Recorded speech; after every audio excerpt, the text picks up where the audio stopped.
Menapa tompoko lafinaritra tompoko vavy akafalinina indray ary nandoranao ny mety toetriny andro ao anatin'ny 3 andro manaraka. Ao anatin'ny 3 andro manaraka dia raha ny mandrafitra ny mety toetriny andro dia tsara manamarika fa ny fisian'ny tia fikorotanana ato atsimo andrefan'ny nosy rahavavy ity mbola mitombona zay andrafitra ny mety toetriny andro ato anatin'ny 3 andro manaraka raha mipetraka eny amin'ny toetriny andro zany amin'ny ankapobeny dia ny maripana aloha no ahitana fiakarana ho an'ny faritra maro manerana ny nosy mety isy kosa ny tandrifondrahona miserana ho an'ny alina no fisian'izay fikorotanana ato atsimo andrefan'ny nosy rahavavy izay hojerentsika amin'ny atsipiriany avy hatrany izay toetriny andro izay ho andrafisy maraina zao dia misy hatrany zany aloha ny andianjavona ny vao maraina aty amin'ny faritra sasasasany aty amin'ny afovoantany misy tandrifondrahona miserana aty amin'ny morotsiraky ny taolaniaro sy aty amin'ny faritra androy aty ny akoatray kosa dia masoandro mibalika no mibahan-toerana. Tolakandro kosa indray dia mbola mibahan-toerana hatrany ny masoandro mibalika manerana ny nosy akoatrany aty amin'ny taolaniaro izay mbola ahitana izay tandrifondrahona miserana izay sy aty amin'ny morotsiraky ny sambava sy antala aty. Ho an'ny vinavina makasika ny maripana kosa indray dia manodidina ny 420 hatramin'ny 920 degré celsius mafana indrindra aty amin'ny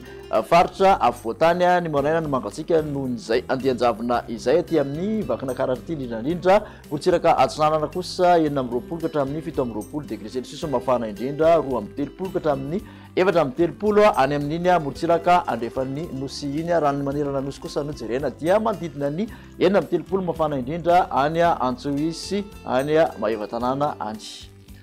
Ho an'ny sabotsy kosa indray dia ny vao maraina aloha dia mitoetra hatrany ny zavotany ho an'ny aty amin'ny afovoantany. Misy tandrifondrahona miserana ny alina aty amin'ny tapany avaratry ny Analamanga, Loatramangoro, mahazo an'ny Betsiboka iny ahitana orana malefaka ny faritra Sofia, Dianasy, ny faritra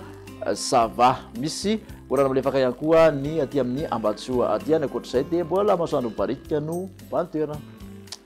Ny maripana ho an'ny sabotsy manodidina ny 13 hatramin'ny 17 ny mafana indrindra aty amin'ny afovoantany morotsiraka atsinanana 17 hatramin'ny 18 degré celsius 230 mihoatra morotsiraka andrefana tafakatrena amin'ny 30 kosa any Maevatanana any 530 aty Antsohisy Mahajanga aty.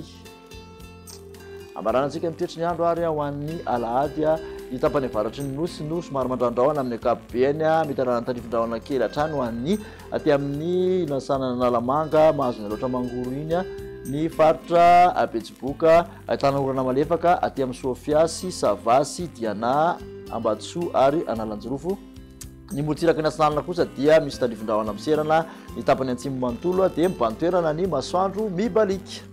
Raha ny maripana vao vinavina ho an'ny alahady manodidina ny 520 mafana indrindra aty amin'ny afovoantany 920 hatramin'ny 720 morotsiraka atsinanana 230 hatramin'ny 430 morotsiraka andrefan'ny nosy Maevatanana hatrany no mafana indrindra raha manerana ny nosy 30 degré celsius. Makasitraka anao indray naraka izay hatramin'ny farany dia manasanao amin'ny manaraka indray. Veloma tompo.